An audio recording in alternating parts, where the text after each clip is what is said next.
Welcome back to the Gentleman's Gazette. In today's video, we'll discuss why the art of penmanship seems to have faded in recent history, but why we believe this gentlemanly pursuit still has a place today.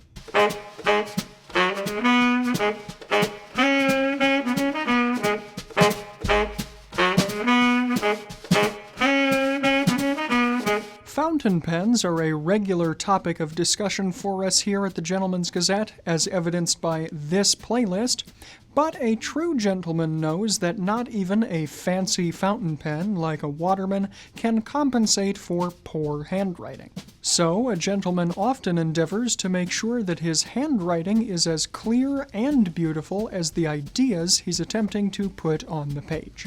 For centuries, from the illuminated manuscripts of the Middle Ages to the florid personal correspondence of the 18th and 19th centuries, the ability to produce writing that was not only legible but also beautiful was a sought-after and highly vaunted skill. Over the 20th and into the 21st centuries, however, cultural and technological changes have many people convinced that handwritten correspondence is a thing of the past, and as such, an emphasis on good handwriting has also declined precipitously in recent decades.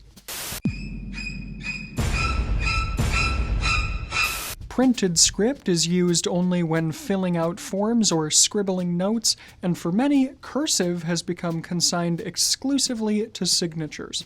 So, to find out how this all occurred, we're going to investigate the recent history of penmanship with a special emphasis on the fountain pen and try to uncover the various factors that led to its decline. And for the sake of brevity, we will be focusing on penmanship from a largely Anglophonic perspective and looking only at fairly recent history. The modern history of penmanship begins in the middle of the 18th century, when a culture of written correspondence through letters proliferated in Europe and North America. It was considered a mark of intelligence and good social standing for one to be able to write beautifully and legibly, so handwriting was taught in both public and private institutions. In fact, some special schools arose that catered exclusively to teaching penmanship.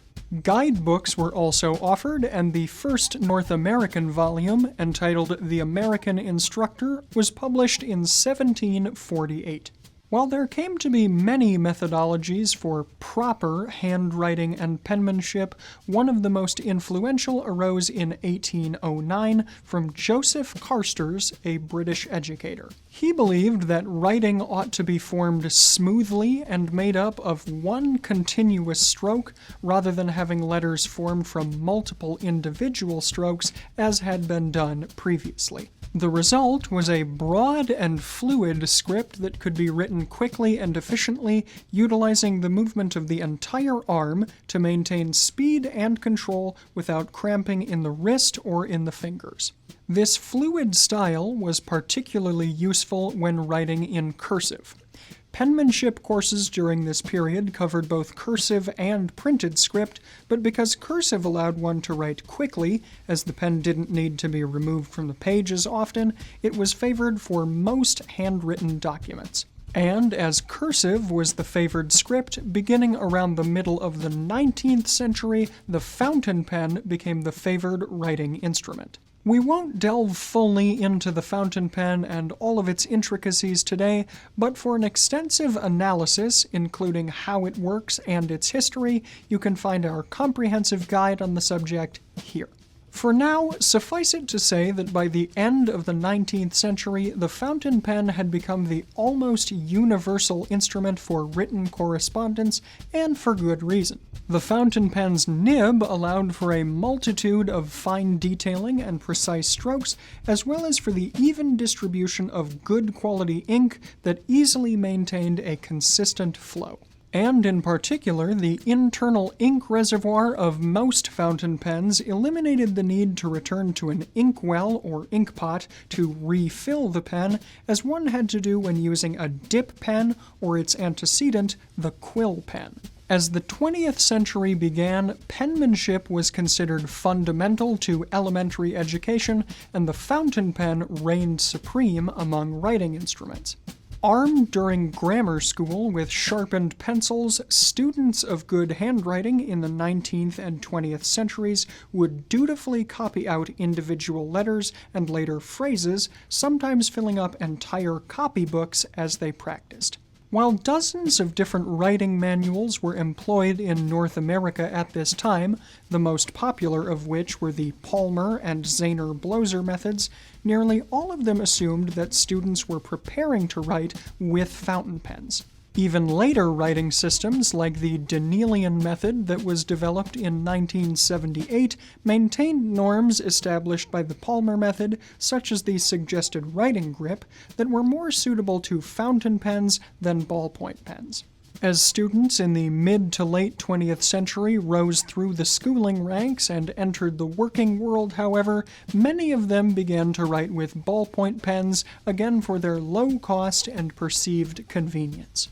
Indeed, ballpoint pens also came to be distributed in schools for this same reason. And, as you might expect, because there was a discord between the tools used and the methods taught, penmanship in schools did decline somewhat. Despite these impediments, cursive handwriting continued to be taught in American schools well into the 1990s, though it was increasingly seen as archaic. In addition to the many drawbacks we already mentioned, many teachers thought that the method of teaching cursive handwriting, which relied on rote skills and repetitive practices, amounted to simple drudgery. Other schools de-emphasized cursive handwriting or removed the course entirely, perhaps to focus on increasing amounts of standardized testing that were coming into vogue around that time.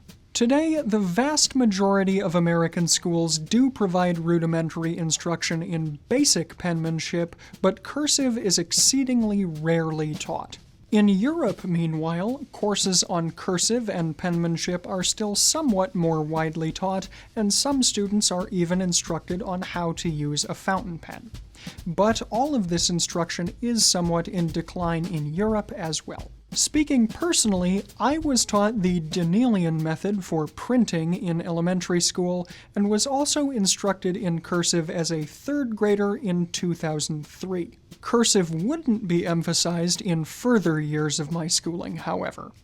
I did stick with it, although I'm sure that some of my letter forms have taken on unique shapes over the years, although I did notice that I was one of a small handful of students out of my larger class of 200 or so who did keep up with writing in cursive. So, what then brings us to our current state of affairs, where penmanship is considered a dying art and fountain pens are nothing more than an elegant relic? One of the first causes for the decline in penmanship came from the invention of new pen technologies.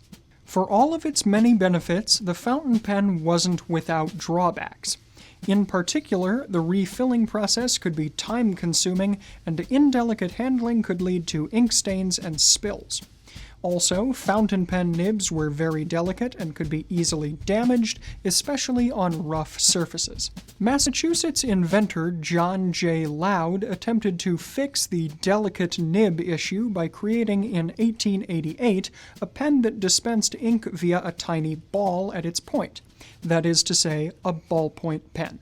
Loud's pen, though, had difficulty maintaining ink flow, and its practical utility was severely limited. He himself had only intended for it to be used to write on industrial materials like the rough leather used by tanners. In the late 1930s, Laszlo Biro, a Hungarian journalist, improved on Loud's design by introducing a new, more viscous ink developed by his chemist brother, George. This new, more paste-like ink could still be delivered through the ball at the pen's point, but with a more consistent rate of flow that led to more legible writing. Biro's pen design grew in popularity, and shortly after the conclusion of World War II, the design was sold to Marcel BIC, the co-founder of the now famous BIC pen company. And by the 1970s, a variation on the ballpoint pen with a more smoothly flowing ink was introduced. This became known as the rollerball or gel rollerball pen. So, how did these newer pen designs precipitate the decline of penmanship? Well, remember first that the ballpoint pen wasn't originally designed for fine writing. Loud wanted a way to write on rough surfaces like leather, and Biro needed a pen that wouldn't need to be refilled often and would be good for scribbling out notes or editing newspaper stories. So, the ballpoint is fundamentally a utilitarian pen. It's good for writing things out in simple script, but it doesn't lend itself well to the more beautiful art of traditional handwriting. The round tip, unlike a fountain pen's nib, can't be used to create lines of varying thickness and can't be finely controlled. And dispensing the paste ink requires firm and consistent pressure that can lead to a more uncomfortable experience and indeed cramping of the hand, and also doesn't allow for use of the whole arm. This will affect not only comfort, but also speed, and will make it difficult to continue writing for long periods of time. And while gel rollerballs have much improved ink flow and do address many of these concerns, they also can't produce lines of varying thickness. And like ballpoints, gel rollerballs also tend to be more poorly balanced as compared to fountain pens. One can certainly achieve fine handwriting with a ballpoint pen or gel rollerball, of course, but their designs aren't conducive to fine penmanship. Ultimately, they're more of a convenient option. But even so, how did the new pen styles manage to supplant the superior fountain pen so quickly? One of the major reasons, as you might expect, is cost. When the modern ballpoint pen was first introduced in 1945, it sold at a price of $10, which, when adjusted for inflation, would be about $120 today. This was only slightly less expensive than fountain pens of the time. But to better compete with fountain pens, ballpoint pen manufacturers found a way to reduce costs by utilizing cheap labor, materials, and manufacturing. In 1959, BIC debuted its crystal ballpoint pen, which retailed for just 19 cents, or about $1.70 in today's money. And today, of course, you can get a multi-pack of BIC crystals for less than 5 cents per pen. Consumers in the mid to late 20th century flocked to what was cheap, convenient, and disposable, so the ballpoint pen became ubiquitous. But as standards in both workmanship and ink declined, the problems inherent to ballpoint pens only became further exacerbated. The pursuit of ever cheaper prices advanced a pen that was poorly suited to the art of fine writing and thus negatively impacted the art of penmanship overall. Ultimately, then, quality penmanship best requires a quality pen, and as you might expect, quality has a cost to it. However, this doesn't necessarily have to be a high cost. There are excellent fountain pens available today that cost not much more than what you would see from a quality ballpoint pen. For example, the Pilot Metropolitan, which retails for around $15, is one of our picks in our roundup of inexpensive fountain pens, which you can find here. But if you're continuing on your fountain pen journey and looking for a step up from the base level models, you can find our guide to intermediately priced fountain pens here, and our assessment of the Mont Blanc Meisterstück and whether it's worth it here. A perfectly honed instrument like a fountain pen is fundamentally an investment then, and you should expect to invest not only money, but also time and practice. Indeed, no matter the pen you choose to use, good penmanship requires time and dedication to master. So, while it is true that mastering the art of fine penmanship does require a considerable amount of work, one will typically find that putting in the investment will give exceptional dividends. And indeed, a good deal of the strife and frustration that some associate with practicing penmanship can be alleviated simply by practicing with a fountain pen instead of a ballpoint or rollerball. On that note, this guide will teach a beginner everything they need to know about writing with a fountain pen, and also be sure not to miss our video on the most common fountain pen mistakes here. Fortunately, learning to write with a fountain pen is a skill that a gentleman can easily master in the comfort of his own home. All he needs to do is find a set of letter forms that he likes, copy the upper and lowercase letters, and then get to work practicing them. Then, once he's mastered the letter forms, he can start trying sentences. Pangrams, like "the quick brown fox jumps over the lazy dog," will ensure that he gets practice with every letter and multiple loop and ligature arrangements. But to return to the central question of today's video, improper pen usage, lower quality writing instruments, and a decreased focus on teaching penmanship in schools led somewhat to the decline of penmanship.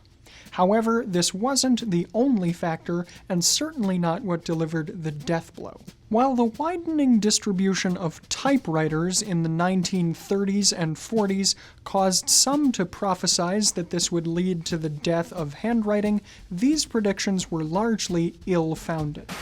You know something, the minute you get your hands on this wonderful portable, you find yourself with an urge to express yourself. Now that can be mighty important, not only in school, but in later life. Other than business and legal correspondence and other professional applications, the typewriter was too expensive and too impractical in most circumstances for everyday activities like taking notes or writing letters, and so penmanship persisted. But all this changed at the close of the 20th century, when access to cheap word processors and desktop computers made it easy for anyone to type almost anything. Schools that had previously taught penmanship began to teach typing and keyboarding instead, and home printers made it more convenient to print out, rather than write out, school or work assignments and even personal correspondence. And with the rise of email and online chatting, handwritten letters were dismissed as snail mail, and digital communication was the preferred way to keep in touch for a generation fixated on lightning-fast speed, minimal effort, and the latest technological trends. Finally here, mobile phones, and especially smartphones, provided a convenient, adaptable, and omnipresent way to almost totally eliminate even quotidian forms of writing like shopping lists, schedules, and short personal notes through specialized apps. Today, some schools have even organized all-digital curricula, outfitting their students with individual laptops or tablets. Does all this mean that we've finally reached the last days of handwriting then, and that soon all communication is going to be digital? In short, we don't think so. Commentators have been predicting the death of handwriting for decades now, and while new technologies have definitely supplanted handwriting in some areas and are easier and more convenient, there are certain things that digital communication simply can't do as well as handwriting. It should be no surprise that here at the Gentleman's Gazette we often prefer to do things the classic or old-fashioned way, and there's nothing more classic, not to mention warm and personal, than a handwritten thank you card to a great client, a personal letter to a friend, or even a humble postcard to one's parents. We've discussed these types of correspondence in this article here. It should also be reinforced that penmanship is a valuable art in and of itself, as it will allow you to create something unique and beautiful. And for some, copying out letters while practicing your penmanship or falling into the trance of writing a long letter can have a relaxing and almost meditative quality. And when you take into consideration that studies have shown writing things out by hand improves memory retention and speeds mastery of new information, we think that there's definitely still a place for focusing on penmanship today. And after all, if there weren't a place for focusing on penmanship, what good would all these fountain pens we have be? So, if we've made one thing clear today, we hope it's that penmanship and the particular charm of a handwritten letter are not bygone relics, but instead personal and beautiful mementos of a more elegant age. We hope that you'll consider taking up a fountain pen, practicing your penmanship, and writing out more letters and thank you cards soon. In today's video, I'm wearing a more casual outfit, good for sitting around the house and writing out some handwritten correspondence. It consists of a heavily textured brown cardigan sweater worn over an off-white shirt and navy blue trousers with a subtle bird's eye pattern to their weave. While the shirt is French cuffed, I've just got simple black links in the cuffs today, and they're configured in a barrel style to fit more easily under the sleeves of the sweater. My shoes are dark chocolate brown suede penny loafers to harmonize somewhat with the sweater, and my remaining accessories are from Fort Belvedere. These include my pale yellow knit tie in silk and my socks, which are two-toned shadow-striped models in navy blue and yellow to harmonize with both the trousers and the tie. You can find the tie and socks that I'm wearing, as well as a wide array of other menswear accessories in the Fort Belvedere shop here.